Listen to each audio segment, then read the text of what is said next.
ఒక్కరి ఎడల ఒకరు ప్రేమను కలిగి ఉండాలి. ఆ ప్రేమ ఆయన మన ఎడల చూపిన ప్రేమలాగానే ఉండాలి. దేవునికి స్తోత్రం, హల్లెలూయా. ఆయన ప్రాణం పెట్టినంతగా మనల్ని ప్రేమించాడండి. మనం ఏ స్థితిలో ఉన్నామో ఆ స్థితిలోనే అలాగునే మనల్ని ప్రేమించి మనల్ని ఆయన అంగీకరించాడు. అలాగే మనం కూడా ప్రేమించగలగాలి.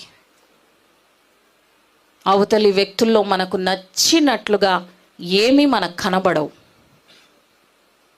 అయినా ప్రేమించు, సహించు. ఆ ప్రేమతోనే వారిని నీకు నచ్చినట్లుగా, దేవునికి నచ్చినట్లుగా నీవు తయారు చేయగలవు. దేవునికి స్తోత్రం కలుగునుగాక. అందుకే కుటుంబ జీవితాన్ని కూడా దేవుడు అలాగున పోల్చాడు కదా. సంఘమును క్రీస్తు ప్రేమించినట్లుగా, సంఘము కొరకు తన్ను తాను అర్పించుకున్నట్లుగా భర్త తన భార్య